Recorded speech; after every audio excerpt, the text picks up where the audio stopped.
Assalamualaikum warahmatullahi wabarakatuh. Waalaikumsalam Waalaikumsalam warahmatullahi warahmatullahi wabarakatuh. wabarakatuh. Bagaimana Bu ya Rizal? Sehat? Alhamdulillah sehat, Prof. Gimana, Prof? Oke. Alhamdulillah sehat ya. Ini makin muda aja, Prof, kayaknya. Bagaimana Bu Yeni sehat? Alhamdulillahirabbil alamin. Mudah-mudahan nih. kita semua yang hadir pada pagi ini, saya lihat sudah banyak yang hadir ini, ada 75 orang, ada Pak Helmi dan sebagainya ya. Berikut kita akan dengarkan bagaimana penjelasan tentang gramatikal yang nanti akan dipimpin oleh Pak Rizal dan akan dibawakan oleh Ibu Yeni Harti. Silakan Bu Rizal. Syukran, Prof. Bismillahirrahmanirrahim. Assalamualaikum warahmatullahi wabarakatuh. Waalaikumsalam warahmatullahi wabarakatuh. Alhamdulillahirabbil alamin. Wassalatu wassalamu ala asrafil anbiya'i wa mursalin wa ala alihi wa ashabihi ajma'in amma ba'du. Qala Allah Ta'ala fil Qur'anil Karim, a'udzu billahi minasyaitonir rajim. Bismillahirrahmanirrahim. Inna nahnu nazzalna dzikra wa inna lahu lahafizun. Qala Nabi sallallahu alaihi wasallam, Iqra'ul Qur'an wa innahu ya'ti yaumal qiyamah syafi'an li ashabi. Sadaqallahul azim wa sadaqa nabiyul karim wa nahnu ala zalika minasyahidin wa syakirin. Alhamdulillahi rabbil alamin. Pertama-tama, marilah selalu kita bersyukur pada Allah Subhanahu wa taala dan telah banyak memberikan kepada kita rahmat dan nikmat-Nya sehingga kita dapat hadir bersama-sama kembali di sini. Allah berikan kita nikmat Islam, satu-satunya agama yang Allah ridai ini, mulai dari Nabi Adam sampai kepada akhir ayat nanti hari kiamat nanti. Hanya ada insyaallah agama Islam, dan alhamdulillah kita Allah berikan nikmat itu. Kemudian dengan nikmat iman, kita dengan nikmat iman mudah melaksanakan perintah-perintah Allah. Mudah bagi kita untuk melaksanakan sholat, bangun di malam hari. Mudah bagi kita berpuasa, mudah bagi kita untuk menyisihkan sebagian harta kita untuk kita infakkan di jalan Allah. Karena faktor iman. Mudah bagi kita untuk melakukan amal-amal soleh, dan mudah juga bagi kita meninggalkan perbuatan maksiat. Karena faktor iman. Kemudian Allah berikan kita nikmat sehat badan. Dengan nikmat sehat badan ini kita sempurna dalam melaksanakan kegiatan sehari-hari. Kemudian Allah berikan nikmat panjang umur. Dengan nikmat panjang umur ini, seolah Allah berkata, perbanyaklah bekal menghadap nanti. Insya Allah kita gunakan usia kita ini, semuanya kegiatan kita bernilai ibadah. Dan pagi ini kita diberikan oleh Allah nikmat yang tidak diberikan pada yang lain, yaitu nikmat mentadaburi Al-Quran. Nikmat mencintai Al-Quran. Nikmat membahas Al-Quran. Pahamilah, nikmat ini adalah nikmat yang spesial sekali bagi kita. Karena tidak semua orang Allah berikan nikmat ini. Kadang-kadang terhalang karena jabatan, karena terhalang dengan harta yang dipunya, kadang terhalang karena banyaknya popularitas dan sebagainya. Alhamdulillah, pagi ini kita tidak ada yang menghalangi kita, sehingga kita bisa hadir di sini. Bagi kata Allah, barang siapa yang bersyukur, Allah tambah. La in syakartum la azidannakum. Sungguh, kalau kalian bersyukur, kata Allah, maka akan ditambah nikmatku. Alhamdulillah, kita bersyukur selalu. Selawat dan salam tidak lupa disampaikan pada junjungan kita Nabi besar Muhammad Sallallahu Alaihi Wasallam. Role model kita, panutan kita, suri teladan kita. Bagaimana beliau sebagai seorang suami, bagaimana beliau sebagai seorang sahabat, bagaimana beliau sebagai seorang guru, bagaimana beliau sebagai seorang pedagang, dan bagaimana beliau sebagai seorang pemimpin. Sangat menjadi inspiratif bagi kita semuanya, contoh bagi kita. Dalam bersahabat apa kata beliau, tidak beriman kamu kalau kamu tidak mencintai sahabatmu sebagaimana kamu mencintai diri sendiri. Itulah pesan beliau kepada kita semuanya. Dan kita insya Allah kita ikutin itu. Dan beliau berpesan juga kalau tentang keluarga, apa kata beliau, andai saja Fatimah yang mencuri, maka akulah yang akan memotong tangannya. Keadilan beliau tegakkan. Alhamdulillah. Itulah contoh kita. Baik Bapak Ibu, pagi ini kita membahas surat Ali Imran ayat 139 ya Bu. 39 Bu ya. Alhamdulillah pagi ini kita kehadiran Prof. Khairil Anwar yang Reski Nomplok namanya itu. bahasa Padang itu durian runtuh. Dapat kalau durian runtuh, kalau durian kan dipanjat ya, kita runtuh ya.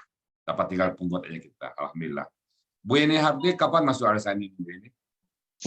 Akhir Agustus Bu ya. Akhir Agustus. 2022. Kalau boleh tahu nih aslinya mana Bu Yeni ini aslinya? Asli Silungkang, ibu bapak asli Silungkang. Silungkang. Kalau sekarang domisili di mana? Lahir di Jakarta. Domisili di mana sekarang? Tanjung Priok Bu ya, yang semalam dekat Pelumpang itu alhamdulillah aman.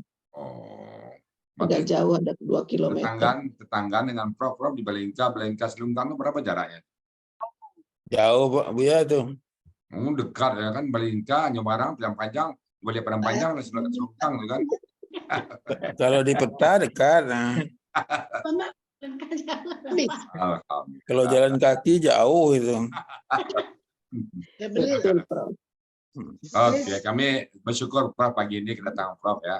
Jadi ada satu kebanggaan bagi kami, apalagi di Zoom Al-Hasani yang membahas ayat Ali Imran 139, Bu Yeni Harti. Mimpi apa semalam Bu Yeni?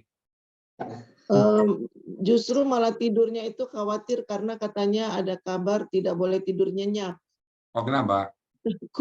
Takut pipa Pertamina itu kan ada di bawah tanah di sepanjang jalan. Jangan takut lah, jangan khawatir. Ya itu kita udah siap-siap, tapi ya pasrah, dan karena besok ini mau tampil, alhamdulillah Allah beri nikmat. Jadi dengan tema hadirnya kita Prof. pagi ini kedatangan Prof yang tidak diduga-duga. Itu namanya durian runtuh namanya. Oke, berkah ya. Silakan Bu Yeni Harti dibahas ayat apa? Ali Imran ayat 100. Imran 139. Baik Bapak Ibu, mari kita dengarkan bersama-sama Bu Yeni Harti membahas surat Ali Imran 139. Silakan Bu Yeni Harti. Terima kasih Buya untuk kesempatannya. Juga terima kasih untuk Prof. Hairil Anwar yang betul-betul dapat durian runtuh. Terima kasih juga untuk Pak Budi sebagai pembaca sari tilawah. Bismillahirrahmanirrahim. Assalamualaikum warahmatullahi wabarakatuh. Waalaikumsalam warahmatullahi wabarakatuh. Alhamdulillah, alhamdulillah, alhamdulillahirabbil alamin. Wassalatu wassalamu ala asrofil anbiya'i wal mursalin wa ala alihi wa sahbihi ajma'in. Raditu billahi robba wa bil islami dina wa bi Muhammadin sallallahu alaihi wasallam nabiyya wa rasulah. Allahumma inni as'aluka ilman nafi'a wa rizqan thayyiba wa amalan mutaqabbala. Rabbis shrahli sadri wa yassirli amri wahlul 'uqdatam min lisani yafqahu qawli. Yang terhormat guru kita Buya Asrizal Al-Hasani sebagai penemu, pencetus, serta pembimbing di dalam metode Al-Quran Gramatikal Al-Hasani. Yang terhormat Bapak Profesor Hairil Anwar yang telah membimbing sebagai moderator pagi ini, alhamdulillah. Yang terhormat ibu-ibu pembimbing, ibu guru pembimbing dan bapak-bapak guru pembimbing di Al-Hasani ini, yaitu Ibu Nel, Ibu Nur Aini, Bapak Joko dan Bapak Budi, serta ibu-ibu dan bapak-bapak di kelas Agustus malam. Dalam kesempatan ini, saya akan mencoba memenggal ayat Ali Imran 139 dengan metode gramatikal Al-Hasani. Sebelumnya saya bacakan dulu suratnya. A'udzubillahi minasyaitonirrajim. Bismillahirrahmanirrahim. Wala tahinu wala tahzanu wa antum a'launa in kuntum mu'minin. Shadaqallahul azim. Ayat ini dipenggal menjadi 12 penggalan.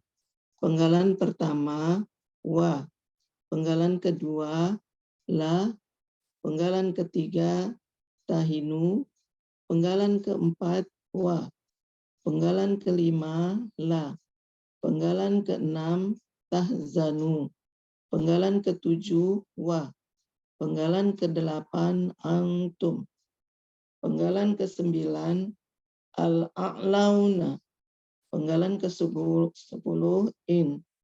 Penggalan ke-11, kuntum. Penggalan ke-12, mu'minina. Penggalan pertama, wa, adalah huruf bermakna, artinya dan. Penggalan kedua, la, huruf bermakna, artinya janganlah. Penggalan ketiga, tahinu.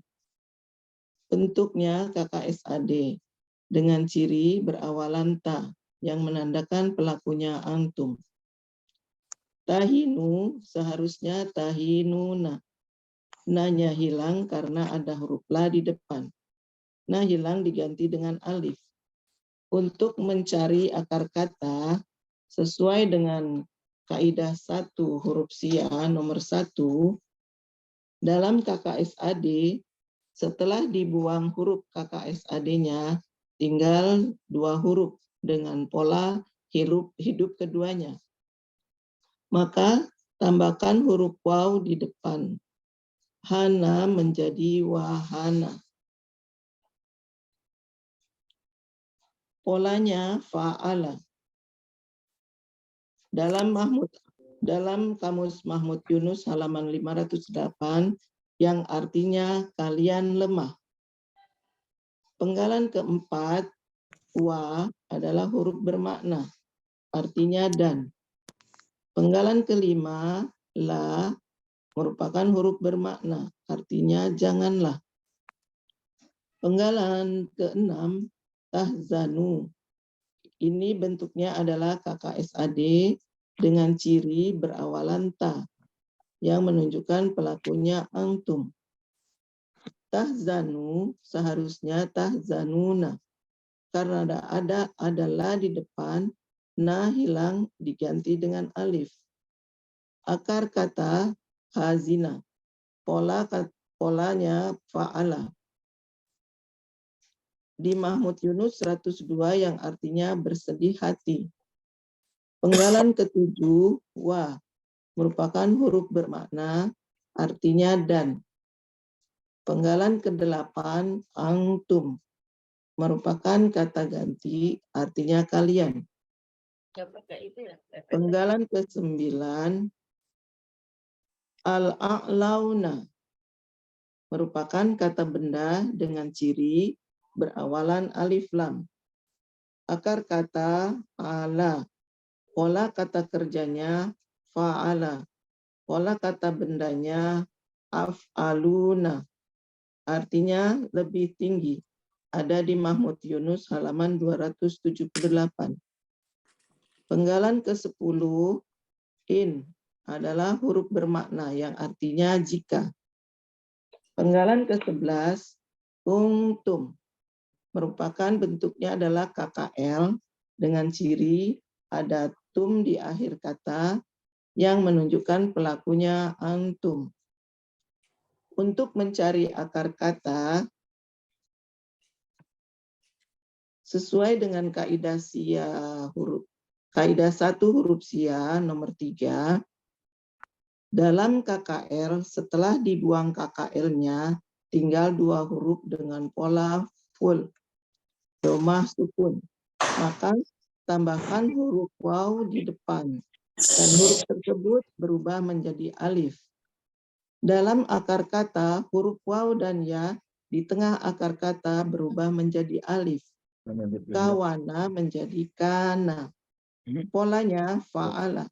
Artinya kalian adalah.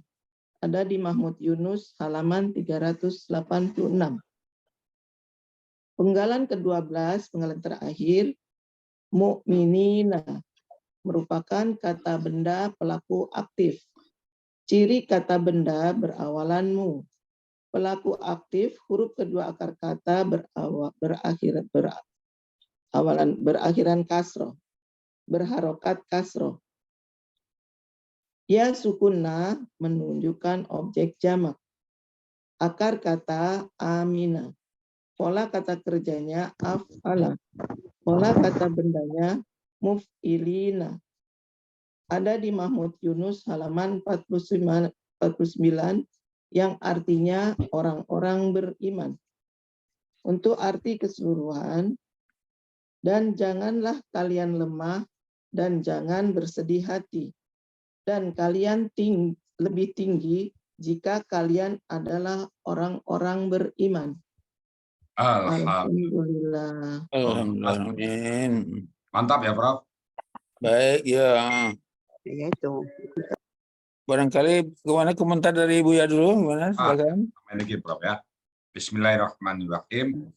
Saya nggak nambah lagi gramatikal, kita menambah konteksnya aja. Bismillahirrahmanirrahim. Wala tahin. Di sini artinya kan wa dan la. Jangan. Kenapa ada na hilang? Jadi kalau sudah kesan di hilang na, artinya jangan. Maka dan janganlah engkau merasa lemah. Lemah ya. Nggak boleh lemah. Namanya perang ya. Namanya hidup. Jangan lemah. Wala tahzan. Dan jangan sedih. Oh, rupanya dalam agama Islam itu kita nggak boleh lemah, nggak boleh sedih. Pokoknya tetap optimis. Maka kita nggak boleh ada, oh nggak boleh, saya nggak bisa, saya sakit, saya nggak berjuang terus ya. Wala tahinu, wala tahzanu, wa antumul a'launa. Kalian ada tinggi kita Allah. Allah sudah memberikan kepada kita suatu nikmat yang banyak, pendidikan yang tinggi. Jadi nggak boleh lemah, nggak boleh sedih. Apapun yang terjadi, kita lihat positifnya. Nikmat Allah yang kita lihat. Jadi jangan bersedih. In kuntum, jika kalian mukminun, orang-orang yang beriman. Nah, kalau gitu sebaliknya, kalau kita sering sedih, misalnya kita nggak beriman. Saya ingat teman dokter di Medan dulu tahun 95 Pak, ada seorang guru meninggal istrinya Pak, ini meninggal istrinya. Kita pikir besoknya ada jadwal mengaji. Saya pikir besok libur Pak. Ternyata nggak biasa aja. Saya tanya sama dia, kenapa Pak Kiai kok nggak apa? Ya biasa kan, Allah dia milik Allah, jadi kita nggak terhalang untuk melakukan yang lain. Itulah orang dia tidak pernah melemah dan tidak pernah bersedih. Dan kita tinggi kita Allah, kalian tinggi semuanya. Jadi kita orang mukmin itu orang tinggi. Kenapa? Aturan main kita jelas. Mana yang boleh, mana yang tidak boleh. Kita bisa dengan Allah, mana yang baik dan mana yang tidak baik. Dari semua aspek ilmu. Jadi alhamdulillah pagi ini kita sudah mendapatkan sebuah peringatan dari Allah, sebuah motivasi pagi ini. Jangan pernah sedih, jangan pernah merasa lemah, dan kita tinggi. Nah, kalau kalian beriman kata Allah. Nah, kita buktikan iman untuk tidak bersedih dan tidak merasa lemah. Demikian dari saya sebagai komentar saya, Prof. Semoga apa yang kita bahas pagi ini dapat ridha dari Allah Subhanahu wa taala. Biasanya Prof habis kita tutup, ada yang baru-baru Prof. Kita minta waktu yang baru-baru nanti komentar, bertanya atau mempertanyakan diri. Dan bagi kita sebuah keberkahan yang pagi ini kita aturkan oleh seorang guru besar dari Unsriah, bangga Bu Eni Hartini. Nanti video ini kirim teman-teman, ini Prof loh yang MC-nya gitu ya. Oke, silakan Prof. Baik, terima kasih Bu ya, terima kasih Bu Yeni Harti. Barangkali sebelum memperkenalkan yang baru, cuma saya tidak tahu yang mana yang baru, yang mana yang lama.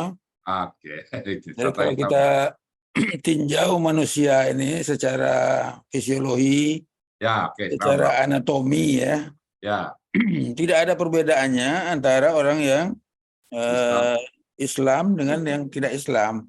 Anatomi ya, Prof. Nah, anatomi dan fisiologi tidak ada beda.